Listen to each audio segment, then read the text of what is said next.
Jaya Radha Madhava Kunja Bihari Jaya Radha Madhava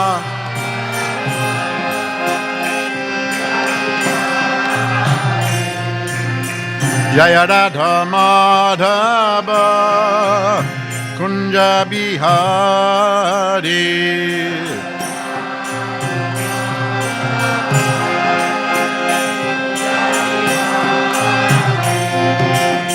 Gopijana Ballabha Giridhara Hare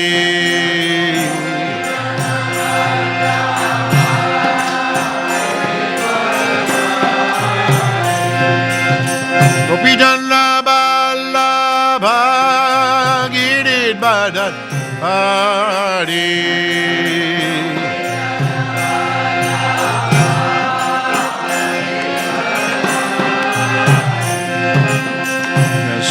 Sodanandana Braja Janarandana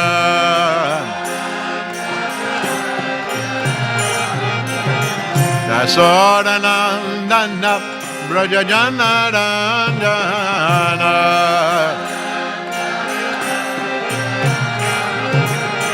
Yamuna Tira Banachari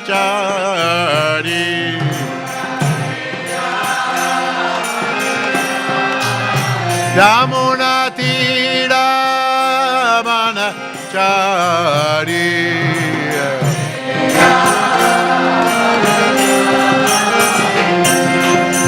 Jaya Radha Madhava Kunja Bihari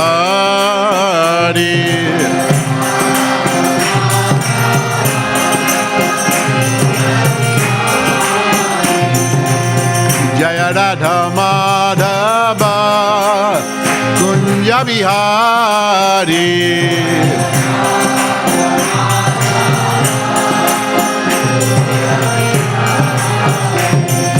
Gopijana Ballabha Giridhara Hare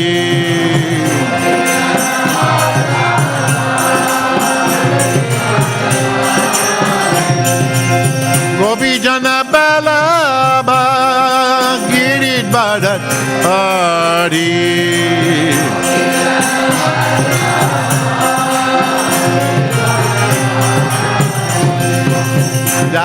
Dasodanandana Braja Janarandana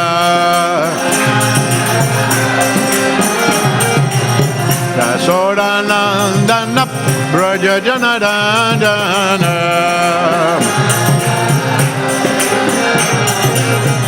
Yamuna Tira Banachari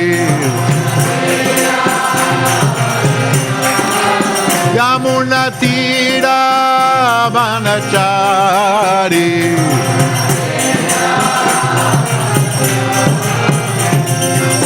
Jaya Radha Madhava Kunja Bihari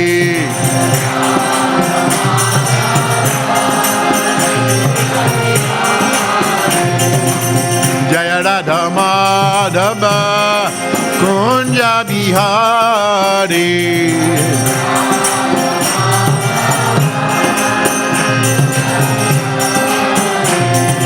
Gopijana Ballabha Giridhara Hare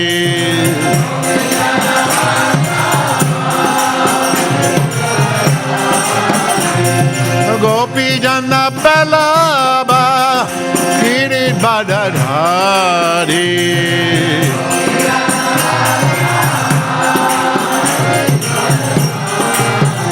Dasodanandana Braja Janarandana Dasodanandana Braja Janarandana Yamuna Tira Banachari Yamuna Tira Banachari Hare Krishna Hare Krishna, Krishna Krishna, Hare Hare, Hare Rama, Hare Rama, Rama Rama, Hare Hare, Hare Krishna, Hare Krishna, Krishna Krishna, Hare Hare, Hare Rama, Hare Rama,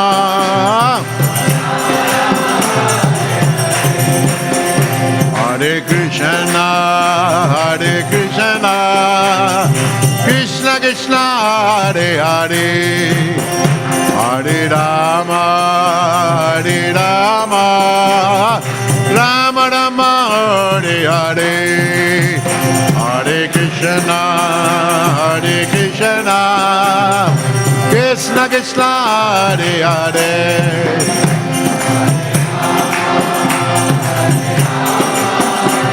Rama Rama, Hare Hare, Hare Krishna, Hare Krishna, Krishna Krishna, Hare Hare, Hare Rama, Hare Rama, Rama Rama, Hare Hare.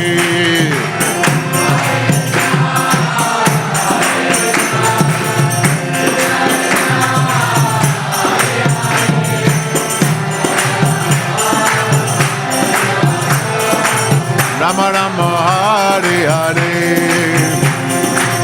Hare Krishna, Hare Krishna, Krishna Krishna, Hare Hare, Hare Rama, Hare Rama, Rama Rama, Hare Hare.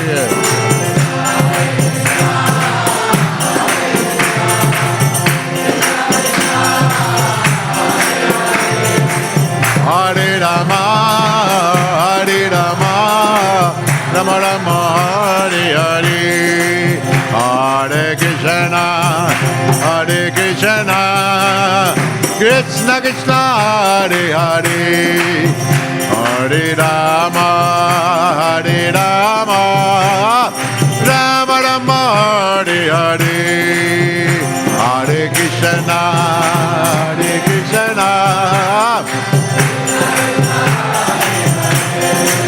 Hare Rama, Hare Rama, Rama Rama, Hare Hare, Hare Krishna, Hare Krishna, Krishna Krishna, Hare Hare, Hare Rama, Hare Rama, Rama Rama, Hare Hare, Hare Krishna, Hare Krishna,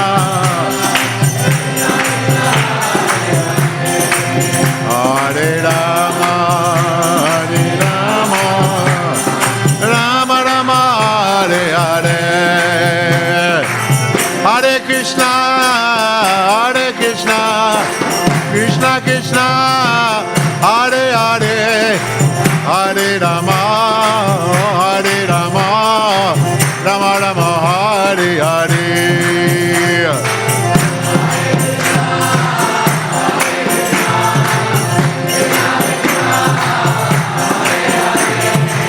Hare Rama, Hare Rama, Rama Rama, Hare Hare, Hare Krishna, Krishna Krishna, Hare Hare, Hare Rama, Hare Krishna, Krishna Krishna, Hare Hare, Hare Rama, Rama Rama, Hare Hare.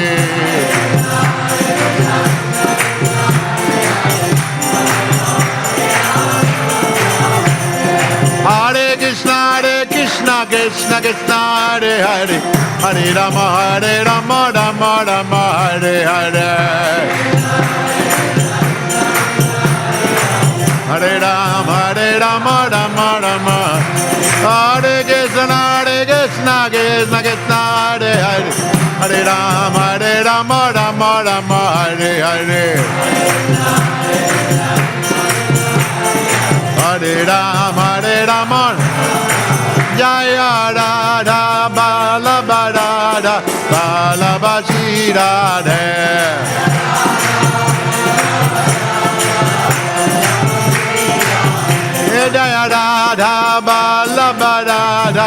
ভালোবাসি Radhe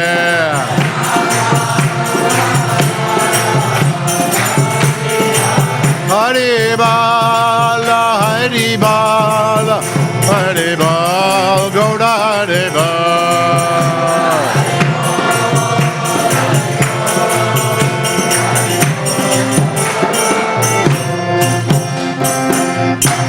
Jaya Vishnupad Paramahansa Shri Bhaktivedanta Swami Maharaj Srila Prabhupada ki jai Shri Shri Radha Ballabha Bhagavan ki jai Gaura Premanande Hari Hari Bol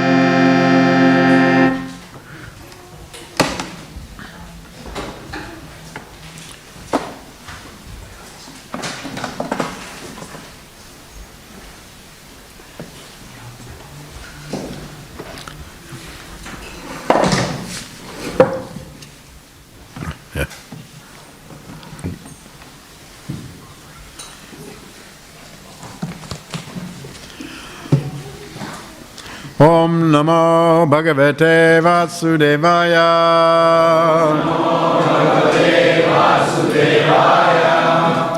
Om Namo Bhagavate Vasudevaya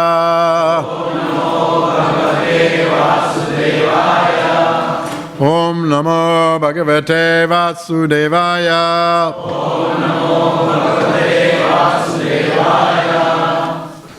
This morning we're reading from the Śrīmad Bhāgavatam, Canto 7, Chapter 15, Text 30. Can you all see that? Yaschita vijayayataha Yaschita vijayayataha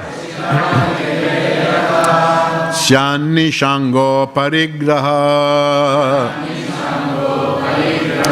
Eko Vivakta Sarana Bhikshu Bhakshyamitāṣanaha Yaschita Vijaye Jataha Syanni Shango Parigraha Eko Vivakta Sarana Eko Vivikta Sarana Bhikshu Bhakshyamitāṣanaha Yaschita Vijaye Yataha Syanni Shango Parigraha Eko Vivikta Sarana Bhikshur Bhakshyamitāṣanaha. Someone else?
Vaishnavis? Yaschita Vijayattaha Syanni Sango Parigraha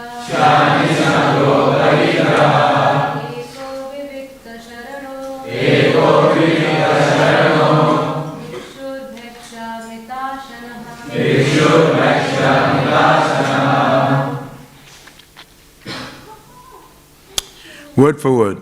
Ya, one who, Chitta Vijaye, conquering the mind, Yata, is engaged, Syat, must be, Nishanga, without contaminated association, Aparigraha, without being dependent, Eka, alone, Vivikta Sarana, taking shelter of a solitary place, Bhikshu, a renounced person, Bhaiksha, by begging alms just to maintain the body, Mita Asana, frugal in eating. Translation. One who desires to conquer the mind must leave the company of his family and live in a solitary place free from contaminated association. To maintain the body and soul together, he should beg as much as he needs for the bare necessities of life. Purport. This is the process for conquering the agitation of the mind. One is recommended to take leave of his family and live alone, maintaining body and soul together by begging alms and eating only as much as needed to keep himself alive. Without such a process, one cannot conquer lusty desires. Sannyasa means accepting a life of begging, which makes one automatically very humble and meek and free from lusty desires. In this regard, the following verse appears in the Smriti literature, Dvanva hatasya gahastyam dhyana mangari karanam lakshayitva grihishpashtam sanyased avicharayam. In this world of duality, family life is the cause that spoils one's spiritual life or meditation. Specifically understanding this fact, one should accept the order of sannyas without hesitation. Yachita vijaya yata sannishango parigraha eka vivikta sarano bhikshu bhaiksha mitashanaha. So Narad Muni, continuing with instructions for civilized human beings, there are systems and rules and so on that one has to follow while living in the world.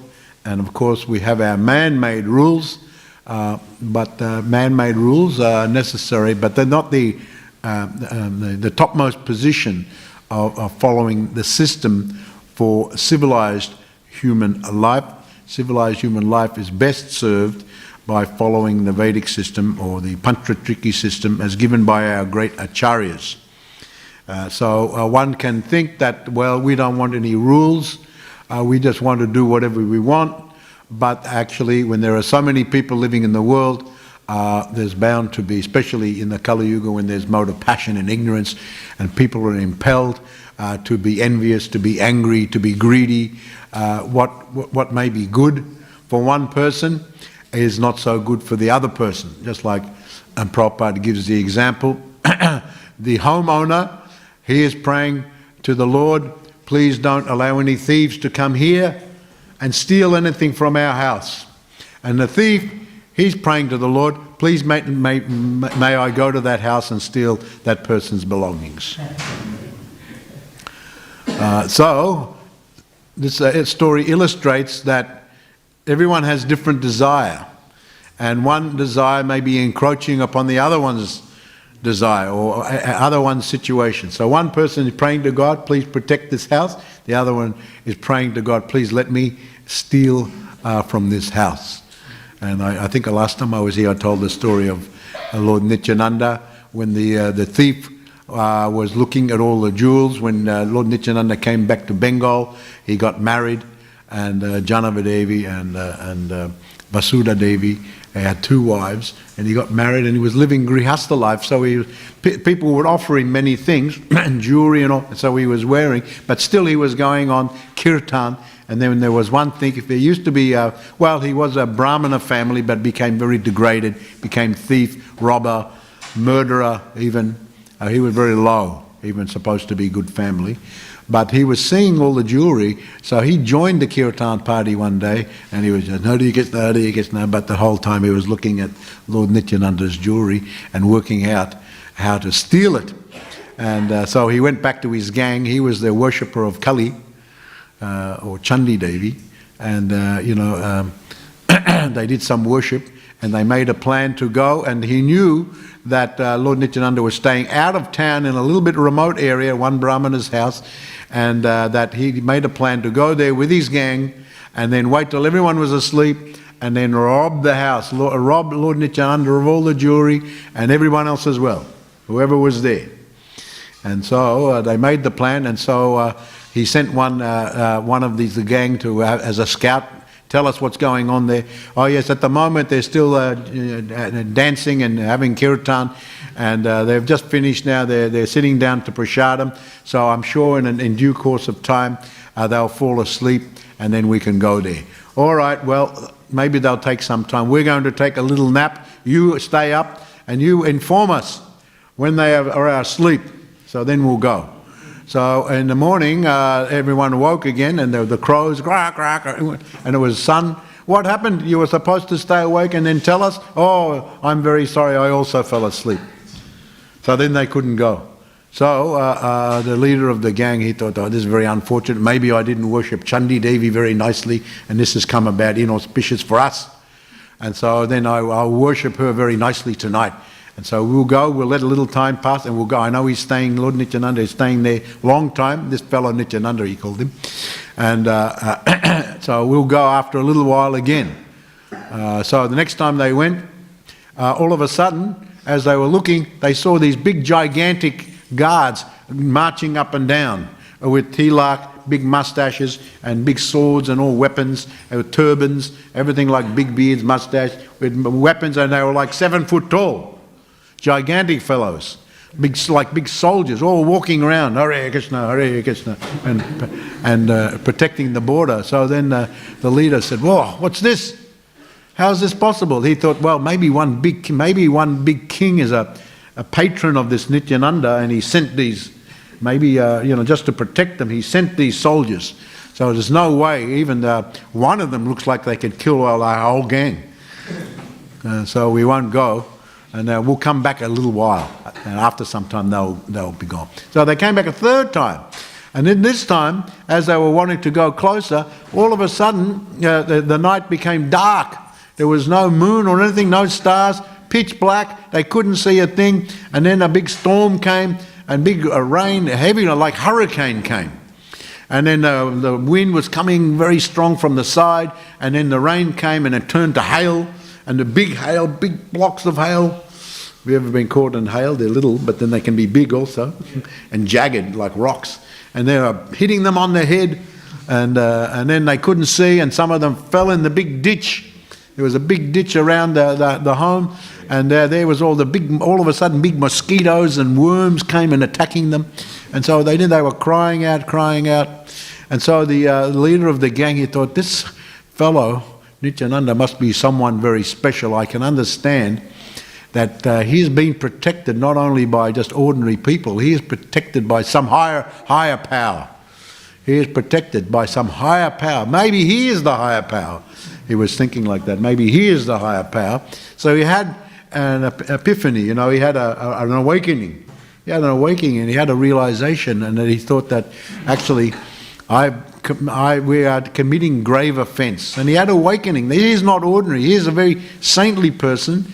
And I should look what's happened to us, and maybe I should go and just give up all this, because they were injured so badly in that storm, so badly from the hail and the wind and all that. And some of them went through. They were blown into like shrubs with big thorns on them, and they were cut to pieces. So they were injured so bad, and then he thought, I'm going to just surrender at the feet of this one. And so he went inside.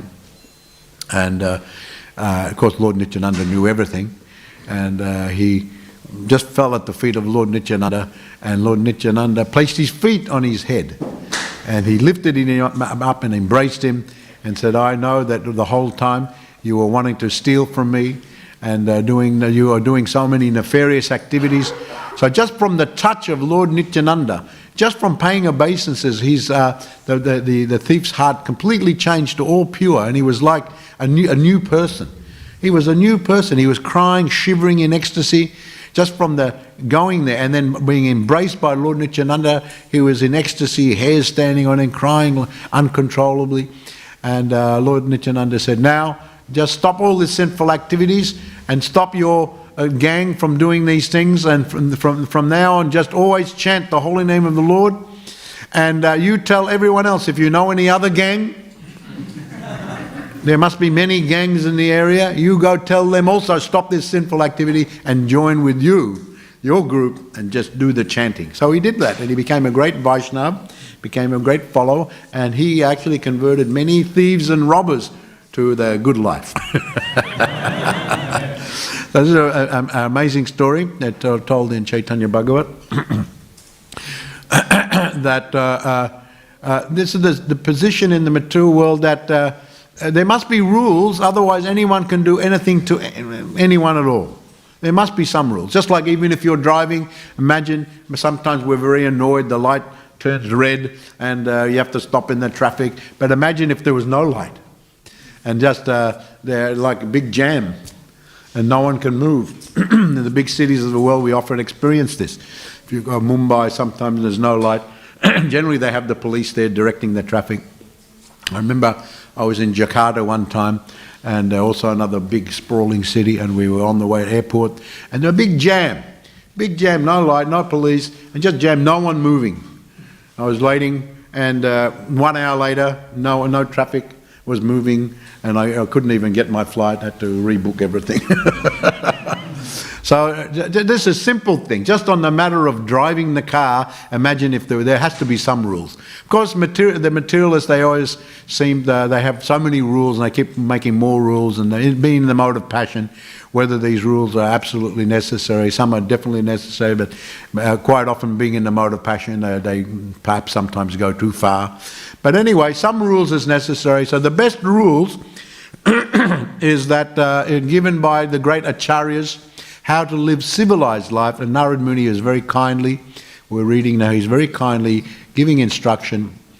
Of course, Yudhisthira Maharaj, being a great exalted personality, already knows these things, but even great exalted personalities can are desirous to learn more. There's always more to be known, and different ways of understanding things. Krishna is very great.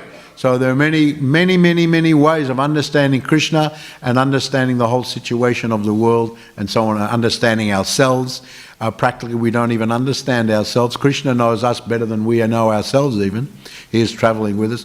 So therefore it behooves everyone to learn from great authorities what is actually best situation in the world, the civilized life, living together relatively. You can't have totally 100% peaceful life in the material world, just the material life can't allow it. But nevertheless, it's not meant to be just full of suffering non-stop.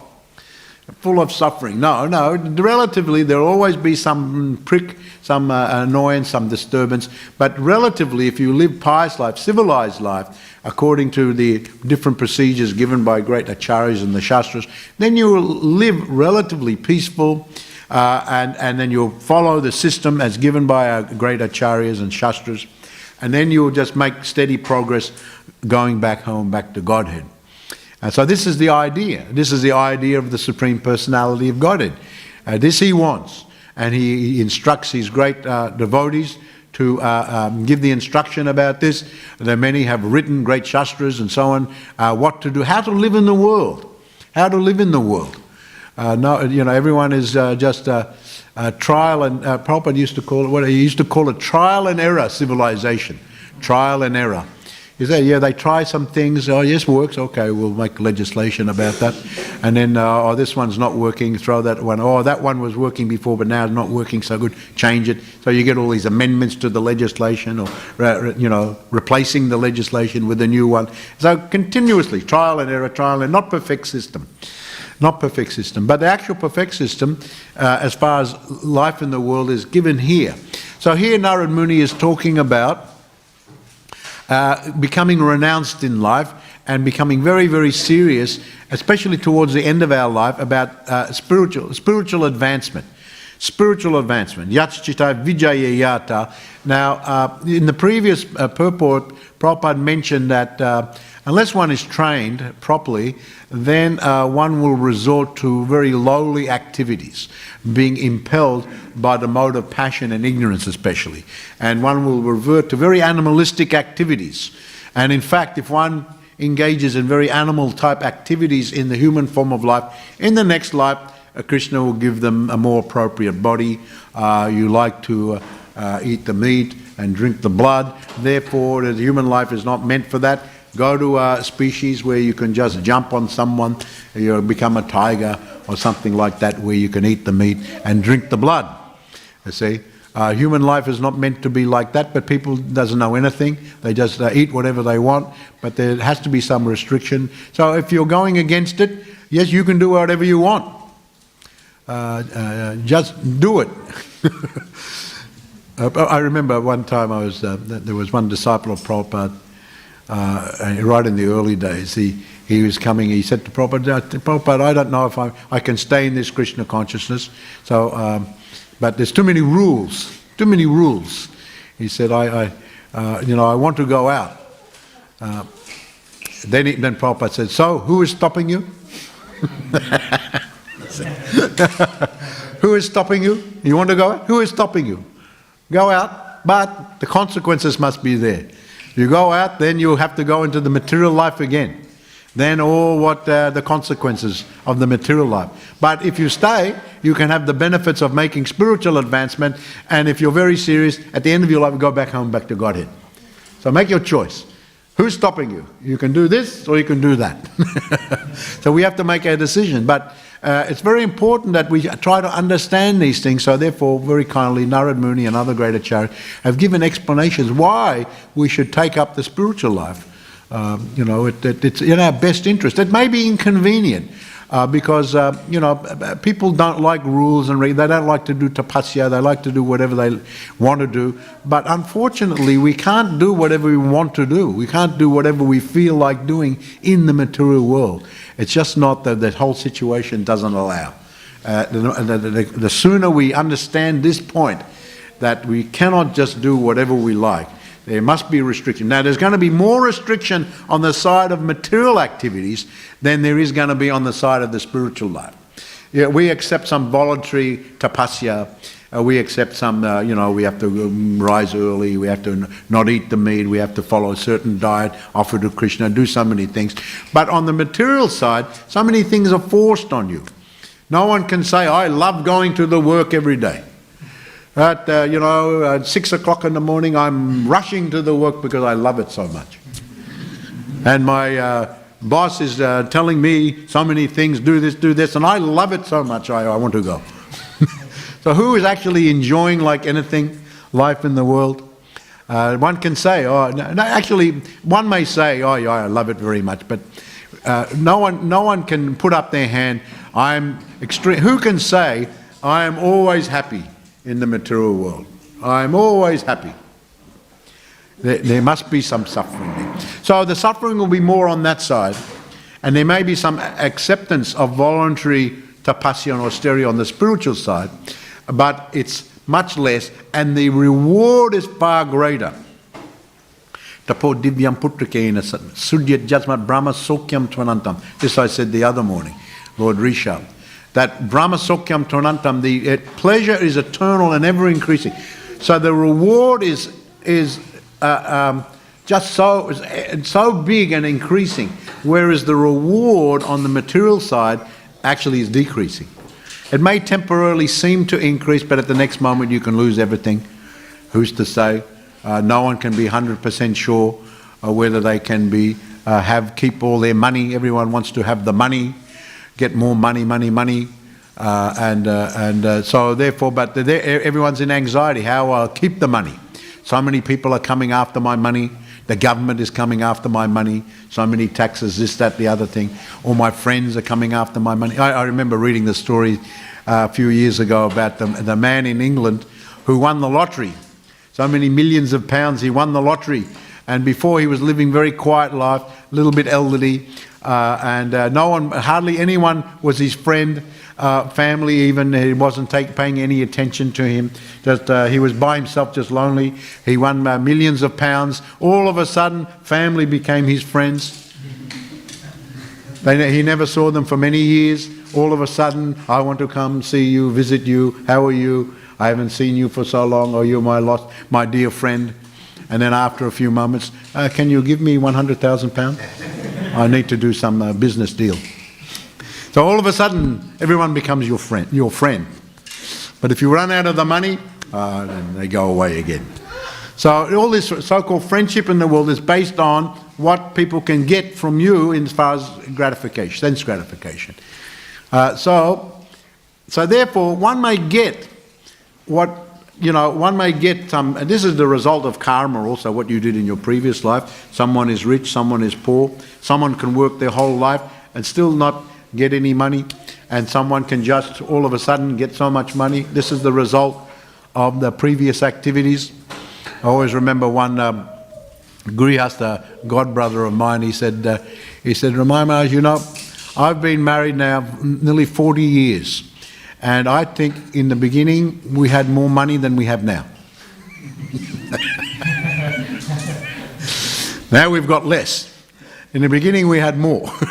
I'm scratching my head. I don't know how is the position, but this is the situation.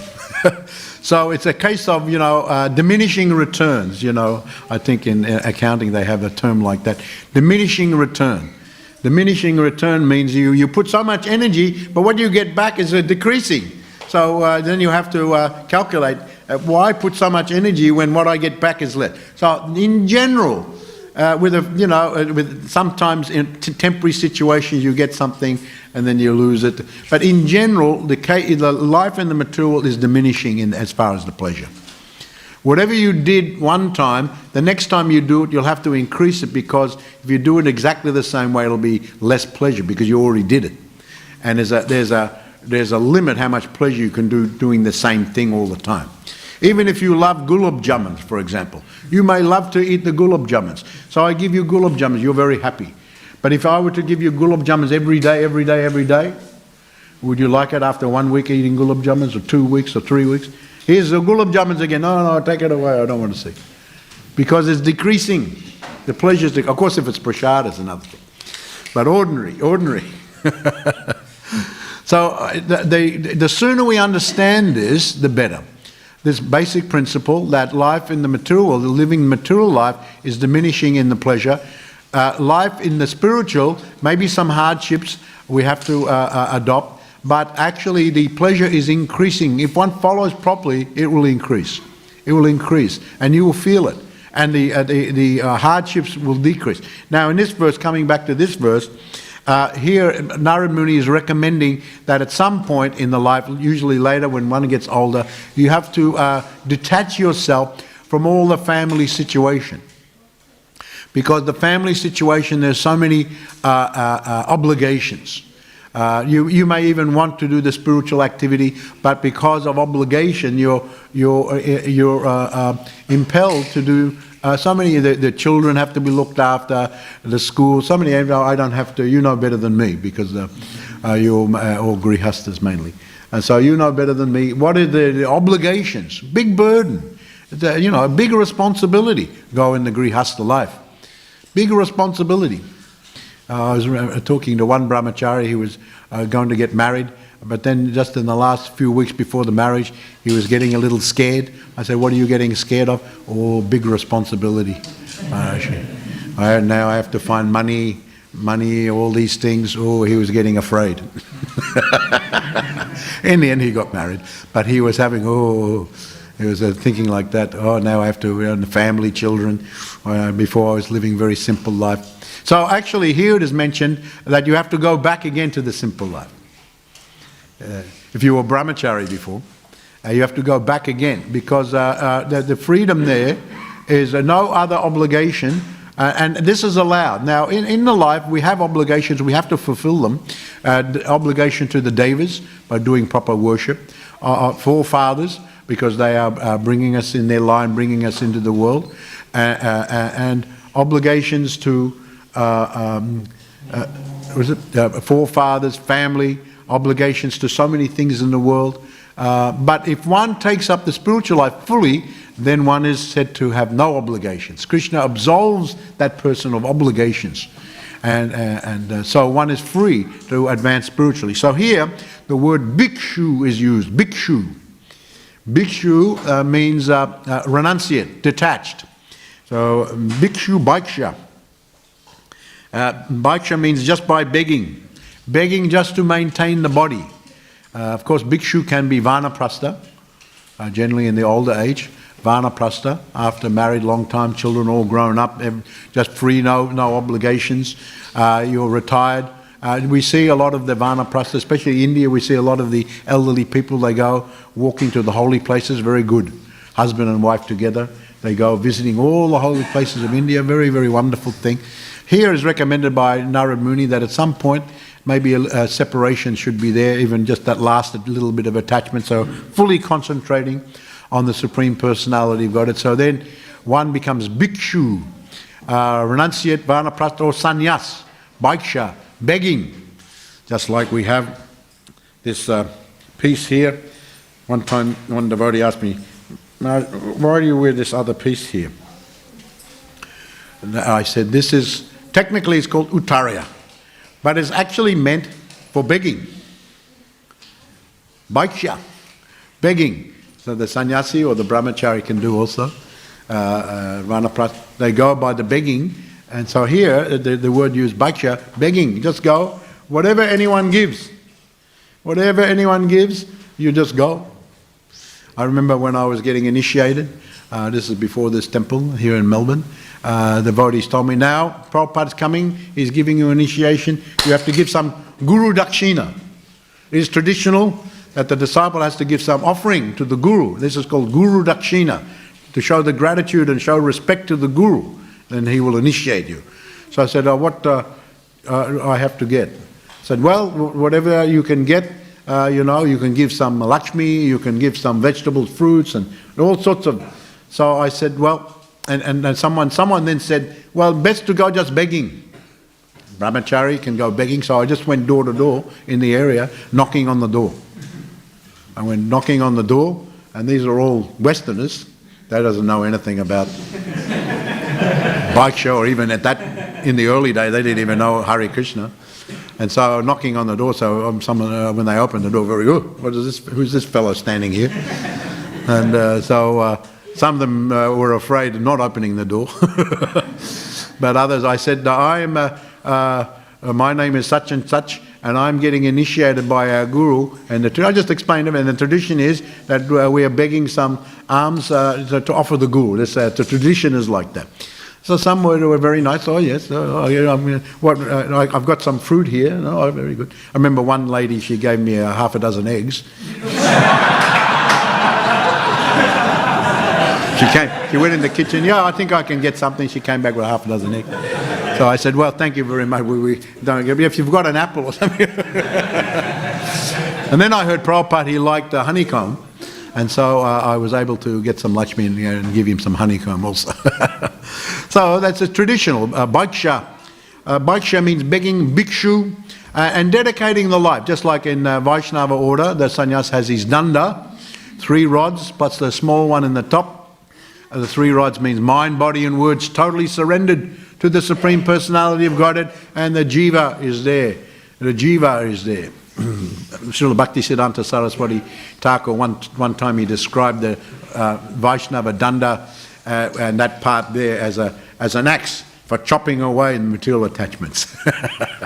That description is given by, he said one time like that. But it represents the jiva. So one is supposed to be renounced in that by the body, the mind and the words. And you go away to the solitary place. In the next verse, Narad Muni talks about going to the solitary place, as Krishna recommends in Bhagavad Gita. He says here, Socho deshe patishtapya. One has to go to the very mode of goodness place, go to the forest, go to the mountain, and you live and you sit on the kusha grass and you chant. Here, Narad Muni says in the next verse, you can chant the Om. Prabhupada comments that Hare Krishna and Om are same. especially if one should try to understand Vedanti tat tat vidas tatvam yajganam advayam brahmati paramatmati bhagavaniti sabjate. So when you're chanting mantra, you have to understand there are different aspects of the Supreme Absolute Truth. If you're chanting Om, try to understand what is Brahman, what is Paramatma, what is Bhagavan. So those who chant Om, understanding that is the proper way of chanting Om. If someone's chanting Om just remembering Brahman, that is also all right, but it's just one aspect of the transcendence. So those who are Vaishnava, they're chanting Om, just like we're chanting Om Namo Bhagavate Vasudeva. So many Vaishnava homers and so start with Om. Om is good. But Hare Krishna, Om same. Now the difference, Prabhupada explains it, he says in the next verse that Hare Krishna, there's not so many rules and regulations as far as chanting. In chanting Om, you have to be you have to sit in a nice place. You have the solitary place, sitting on the kusha grass, and then properly chant Om, sitting nicely, as described by Krishna in Bhagavad Gita. Hare Krishna, you can chant without considering the place or the time. You can just do the chanting. Of course, in the beginning, when we're just learning, we have to chant sitting nicely. You can hear in proper japa tape. He actually says at one point, sit properly. One time he actually, one of my godbrothers told me he was in Prabhupada's room and Prabhupada was lying back. We had his japa beads and we were chanting Hare Krishna, Hare Krishna. And then he said, just see, this bhakti yoga is so nice. We can even lie down on the couch and chant Hare Krishna japa and we are making spiritual advance. What other path can do like this? What other path can do like this, he said. And then he said, but you should not do this. You have to sit properly. He said, and he explains in the next verse, in the next purport, he says, because you will fall asleep. I'm chanting, I'm not falling asleep. But if you don't sit properly, you will call what Dhanavya Maharaj he coined. He says, you will do dive bomber japa. Dive bomber japa means, in the Second World War they had the dive bombers. And they sounded like that. They sounded like that when they were diving down to drop the bombs. So he called it dive bomber japa. So we have to avoid all these things and sit nicely and properly and be awake. Be awake. No sleeping. Prabhupada didn't like sleeping, and many times I saw he would wake devotees up. He even sent one devotee, they would keep falling asleep, said, go upstairs and take rest. He said, don't sit here and sleeping. Go upstairs. You want to sleep? Go upstairs. Sleep. So not sleeping, stay awake. So all these things have to be followed. But now, here Narad Muni is giving general instruction. General instruction about people in their older age have to become detached, go away, live in a solitary position. But in our Krishna consciousness movement, Prabhupada gives a little bit different instruction as far as this is concerned. And this is in regard to the story of when Lord Chaitanya Mahaprabhu first left Jagannath Puri. He went touring and preaching all over South India and many places, many holy places he visited. And he was chanting and dancing everywhere. One time he arrived at Kurmakshetra. Kurmakshetra, I've been there many years ago. That is about 200 kilometers south on the coast on the east coast of India, down from Puri, Jagannath Puri. You can go on the way to Vijayawada, Vishakhapatnam on the way. There's a place called Kurmakshetra. There's a beautiful temple there, very ancient temple. And there's the deity of Lord Kurma there. And so there's a small Kurma, and it said that the tail of the tortoise is like the Shalagram Shila. It's very beautiful. He's about this big. There's other deities there. Govinda and the Sitaram, Lakshman, all other deities are there. Lord Nrsingadev is there also. You can go to this temple, very nice. Lord Chaitanya, he went there. And actually it is mentioned that Srila Bhaktisiddhanta, there you can see the lotus footprints of Lord Chaitanya Mahaprabhu were there also. Srila Bhaktisiddhanta installed them in 1930 when he went there also. So this is a very wonderful place. Lord Chaitanya went there, and then one Brahmana, his name also was Korma. He was so enthralled by seeing Lord Chaitanya chanting and dancing in the temple, they invited him to his home to have lunch in his home. He was so taken in ecstasy by Lord Chaitanya, so he invited him, and when Lord Chaitanya came, he washed his feet, he sprinkled the water over his family members, they served him the lunch, and they took the remnants of the Lord's prasad. And then Lord Chaitanya was getting up to go, but this Kurma, he was so enraptured by Lord Chaitanya, he just said, let me go with you. I want to travel with you always. I want to just give up this family life and just renounce and just concentrate and be with you always. But Lord Chaitanya, he gave different direction. And Prabhupada comments on this. He said that, Prabhu kahe ache bat kabu na kahiba, grihe rahi Krishna nama nirantara laiba. He said, don't speak like that again. Don't speak like that again. Better remain at home and chant the holy name of Krishna always. Now Prabhupada says here, it's not advisable, if one is actually doing the chanting and following everything nicely, to all of a sudden leave the family. People are not very trained in Kali Yuga, he says. Therefore, Lord Chaitanya advised Kurma not to be too eager. It would be better he stay at home with the family, and with the family always do continuous chanting under the direction of the Guru.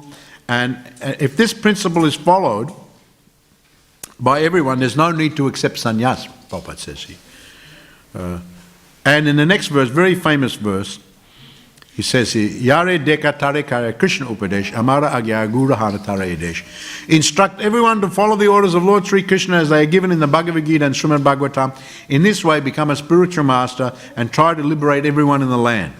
So Prabhupada gives long purport. He says, this is the mission of the International Society for Krishna Consciousness. Many people come and inquire whether they have to give up the family life, but that is not our mission. Our mission is to they remain comfortably at their own residence and simply just always be chanting Hare Krishna, Krishna Krishna, Hare Hare, Hare Rama, Rama Rama, Hare. And when one is a little literate, he can read Bhagavad Gita and Śrīmad Bhāgavatam. That is all the more better. And he goes on to say that available now in so many languages of the world. So Prabhupada actually advises, if one is actually a devotee, then the family life is not a hindrance, but actually an encouragement, an impetus for more advancement. So he says, don't abruptly leave the home. Lord Chaitanya himself, who was a sannyasi, gave instruction to the Kurma Brahmana, you just stay at home, do the chanting with your family, and tell others about this. And this way your family life will lead you to the perfection. So of course everyone's got different nature. Some people are very comfortable family, some are comfortable in the brahmachari, vanaprastha sannyas life, whatever the nature. But the principle of the Krishna consciousness movement in this age, Narad Muni is giving general direction for general people. But as far as International Society for Krishna Consciousness, we are following the order of Sri Chaitanya Mahaprabhu, Yari Deka Tare Kare Krishna Upadesha Amara Agyara Gurahana Tare Edesha. Jai Sri Krishna Chaitanya Mahaprabhu ki Jai. Go Premanandi, Hari Hari Bo. Does anyone have any question? Comment? In regard to today's class. Hare Krishna Maharaj, thank you for the nice class. You mentioned about how the devotee who went to Prabhupada asking if he wants to leave Krishna consciousness and he wants to try out other forms of enjoyment. So for us, we always have that option for material enjoyment, like not necessarily leaving Krishna consciousness, but just exploring material enjoyment. But there is a lot of price to pay. Is a big price tag. Costs a lot of money. But how is it that when we are looking for the material enjoyment, we don't really see so much of the price tag. We just see the happiness, although it doesn't really exist. How do we come up with that? Well, therefore, to do like that, to have some material enjoyment and also have some spiritual life, that is the concession for the grihastha life. You have to live in the material world. You have to have job, look after your family. So there's all sorts of material activities. You have to take the children to the school, take them to the sports, all the different activities like that. So you do it in a regulated way as a grihastha. A brahmachari is not like that. But of course, one has to be careful. Now, in the next, there was another incident after this where the Lord, he met one Brahmana, his name was Vasudeva, and he had leprosy, but he had heard about Lord Chaitanya. He came to Kurma's house to take darshan of Lord Chaitanya, but Lord Chaitanya had just left, so he was crying that he missed the opportunity, but then Lord Chaitanya just all of a sudden came back and gave him his mercy and embraced him, and all the leprosy went away. And so he told him the same thing. Now, Vasudeva asked Lord Chaitanya how I can stay humble in the Krishna consciousness. He said that you have to always do this chanting, following in the footsteps of great devotees, and always stay in the association of devotees. Never go outside of the association of devotees. And by all that, by following everything, even though the allure of the material life will be there, you can remain strong. But if you go out of the association of devotees, and then there's every chance you can just go out and go back into the material life again. Hare Krishna. Any other question? Yes.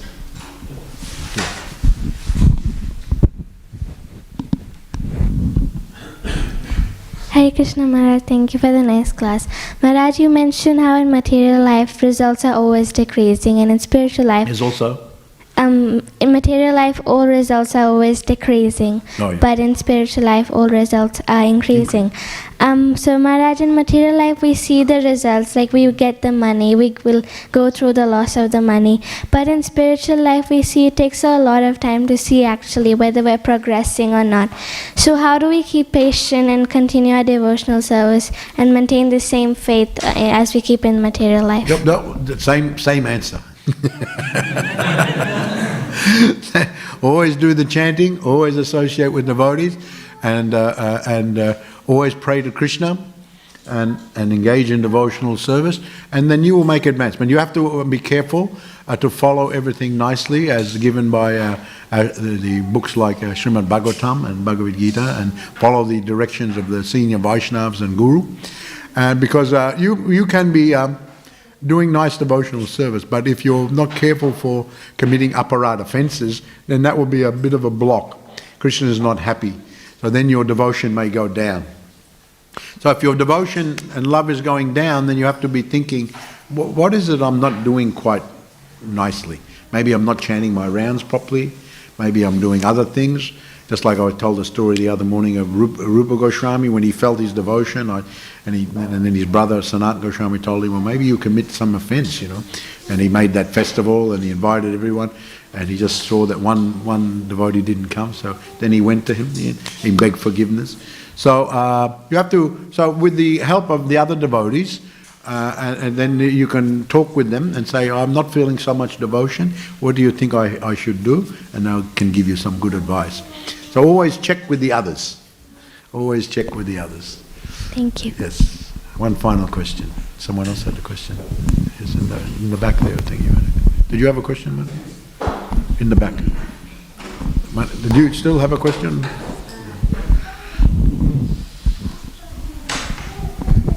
Hare Krishna Maharaj. So my question is, how that if someone have more desire doing service rather than chanting the holy name, will the service make them interest to chant the holy name? Do you have more desire for service than chanting? Yeah. Both is good.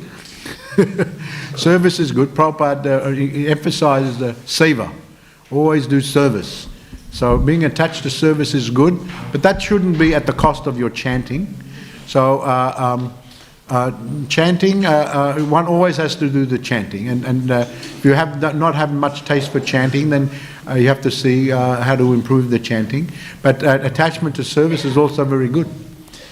Also very good. So if you've got attachment to, but doing good chanting and purifying your consciousness, then you'll be able to remain steady in your service.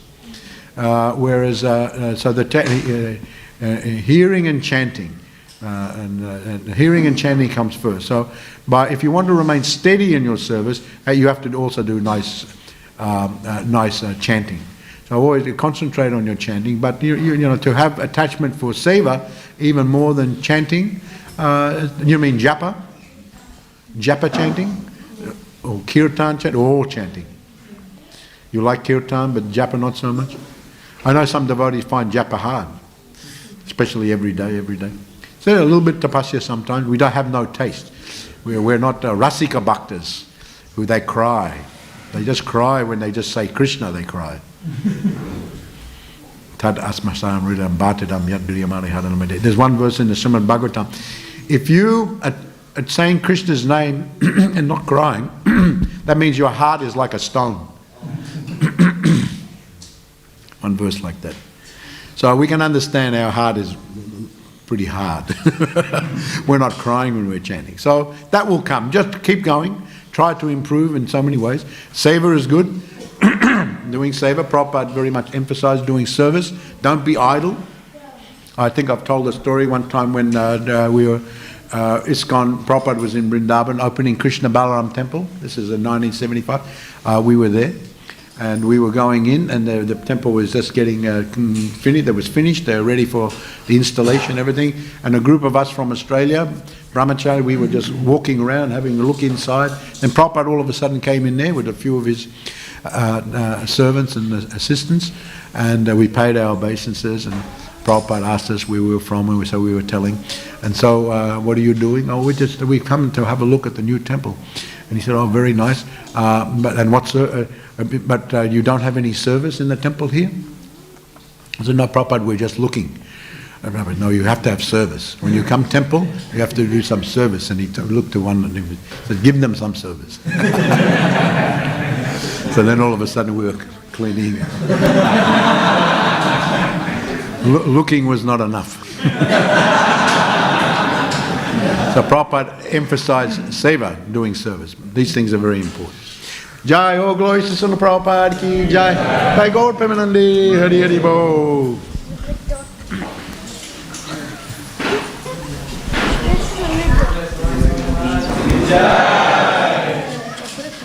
Yeah. We were talking before about chanting. Yeah. So, as you said, some people just like reading chants and so how do we maintain an attitude like associating with devotees and stuff like that? How is it good to maintain a respectful attitude to the chanting? To the chanting, well, you have to remain humble, and by doing service in the temple, we're just doing chanting. Sometimes we start to think I'm a very good chanter, I'm Haribol. or something like that. Maybe we get proud. But by doing always service, even menial, like sweeping the floor or serving the devotees, then that helps us to remain humble. So try to do some service for the devotees, and then you will remain humble. Automatically the taste for chanting. It'll come. Just you may not feel it immediately, but if you keep doing it for a while, just do some serve prasadam, do some things like that, and then you'll find you'll become more humble. Haribol Mahatma Prabhu. Yeah, Hare Krishna. Everywhere it's written that when Krishna comes, he comes through the internal potency. So what's the meaning? I come through. He says,